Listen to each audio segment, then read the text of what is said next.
Assalamualaikum warahmatullahi wabarakatuh. Alhamdulillahirabbil alamin wassalatu wassalamu ala sayyidina Muhammad wa ala alihi wa ashabihi ajma'in. Amma ba'd. Pertama sekali marilah kita senantiasa bersyukur kepada Allah Subhanahu wa taala. Karena dengan rahmat, hidayah dan taufiknya kita masih diberikan kesehatan untuk dapat menjalankan ibadah puasa di bulan suci Ramadan.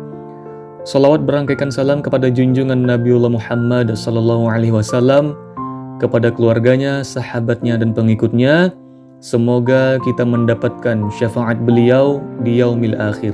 Amin ya rabbal alamin. Teman-temanku yang dimuliakan Allah Subhanahu wa taala, pada kesempatan kali ini saya akan memberikan sebuah kultum kepada kita semua. Bulan Ramadan adalah bulan kemuliaan, bulan penuh ampunan dan bulan penuh keberkahan, di mana di bulan ini segala amal perbuatan diganjar 2 kali lipat, baik amal baik maupun amal buruknya. Maka teman-temanku semua, perbanyaklah amal kebaikan untuk meraih kemenangan di bulan yang Allah muliakan ini. Teman-temanku yang dimuliakan Allah Subhanahu wa taala, secara bahasa, Ramadan dalam bahasa Arab itu berasal dari kata dasar Ramadha, yang berarti panas menyengat, panasnya batu, teriknya panas sinar matahari. Oleh karenanya, kata Ramadan itu berarti membakar. Hal ini sesuai dengan hakikat bulan Ramadan itu sendiri, bahwasanya meskipun kita berpuasa di siang hari yang begitu panas menyengat kita tidak diperbolehkan untuk makan dan minum. Kenapa? Karena Ramadan itu pada dasarnya adalah membakar dosa-dosa yang pernah kita lakukan. Jadi, seorang muslim yang berpuasa itu adalah untuk menahan panas dan kelaparan. Maka, haus dan panasnya berpuasa itu merupakan simbol untuk membakar dosa-dosa kita. Nah, ada salah satu hadis yang populer ketika menjelang Ramadan.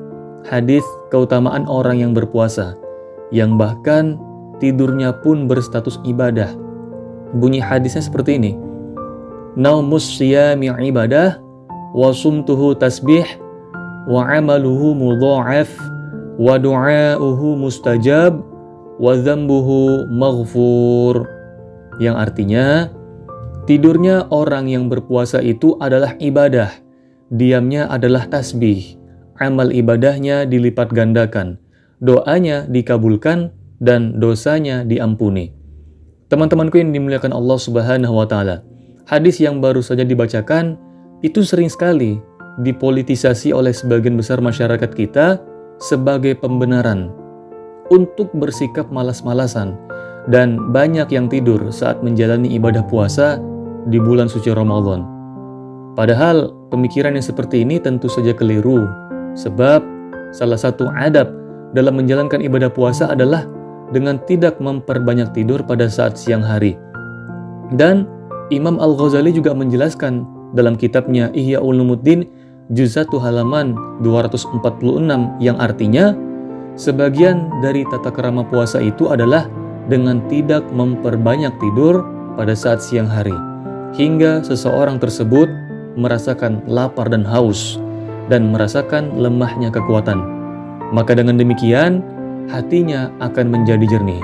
Nah, lantas bagaimana sebenarnya maksud dari hadis tentang tidurnya orang yang berpuasa itu adalah ibadah? Apakah terdapat ketentuan khusus untuk menggapai fadilah ini? Teman-temanku yang dimuliakan Allah Subhanahu wa taala, tidur memang berkonotasi negatif karena identik dengan bermalas-malasan. Tetapi di sisi lain, tidur juga bisa berkonotasi positif apabila digunakan untuk mempersiapkan hal-hal yang bernuansa ibadah. Nah, jadi tidurnya orang yang berpuasa itu adalah ibadah memang benar.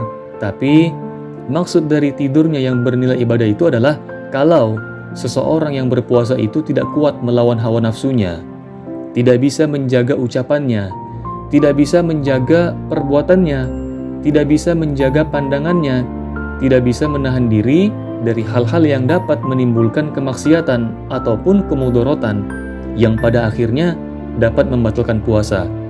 Maka daripada itu terjadi, ya tidur adalah hal yang baik. Untuk apa? Untuk memalingkan potensi perbuatan yang dapat mengarahkan kepada kemaksiatan. Maka teman-temanku semua, kita bisa temukan jawabannya bahwa tidurnya orang yang berpuasa itu adalah ibadah. Hal ini sama seperti keterangan dalam kitab Ittihaf Sadat Al-Muttaqin yang berbunyi, naumus siyami ibadah, wa nafsihi tasbih, wa sumtuhu hikmah. Yang artinya, tidurnya orang yang berpuasa itu adalah ibadah, nafasnya adalah tasbih, dan diamnya adalah hikmah. Jadi, menjalankan ibadah puasa jelas merupakan suatu ibadah. Maka tidur pada saat berpuasa yang bertujuan agar lebih bersemangat lagi dalam menjalankan ibadah, maka itu juga terhitung sebagai ibadah. Kata Syekh Murtado Az-Zabidi dalam kitabnya Ittihaf Sadat Al-Muttaqin, juz 5 halaman 574. Jadi teman-temanku semua, menjalankan ibadah puasa jelas merupakan suatu ibadah.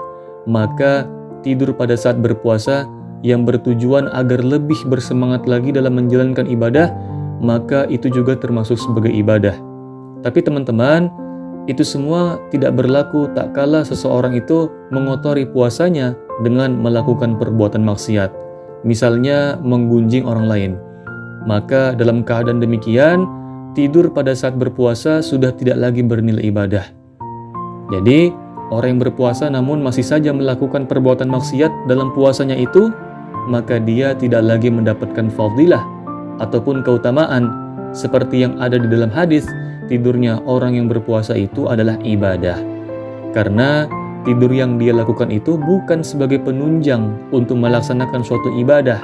Semisal apa? Selain puasa bisa bertadarus Al-Quran atau berbagi takjil ataupun kegiatan positif lainnya. Nah, maka dalam keadaan demikian, tidur yang kita lakukan sudah tidak lagi bernilai ibadah.